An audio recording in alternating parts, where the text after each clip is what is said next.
Global Naga Forum. You have the floor. Mr. Chair, experts and delegates.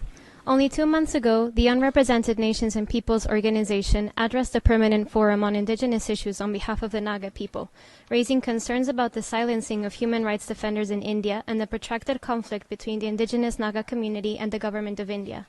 Today we speak once again on behalf of the Global Naga Forum, as Naga human rights defenders continue to face travel restrictions that have prevented them from attending this session.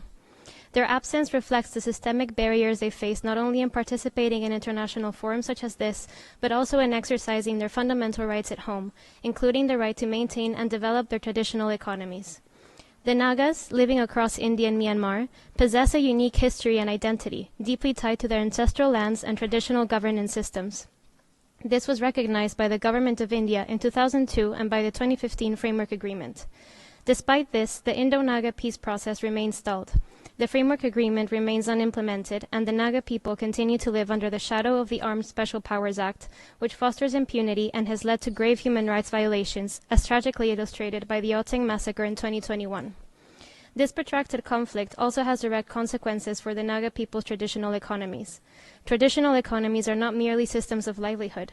They are rooted in ancestral land, kinship networks, cultural heritage, and self-governance. Yet these very foundations are under assault for the Naga people across Myanmar-occupied regions and all 4 Indian-occupied states they inhabit: Nagaland, Arunachal Pradesh, Assam, and Manipur. The construction of the border fence between India and Myanmar has dismantled the freedom of movement regime, severing kinship ties, disrupting trade, limiting access to farmland, undermining social-cultural cohesion, and weakening intergenerational transmission of knowledge. Further compounding the problem is India's refusal to legally recognize indigenous peoples, undermining the application of international legal protections and blocking progress toward restoring traditional economies, governance systems, and cultural identity.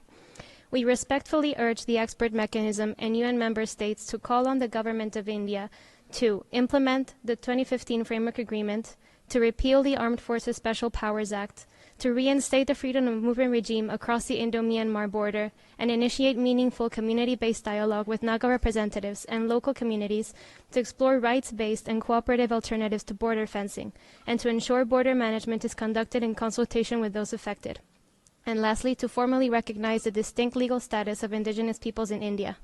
The Naga people remain willing to engage in dialogue and to work constructively with the Government of India to achieve a peaceful and just resolution that honors their dignity and heritage.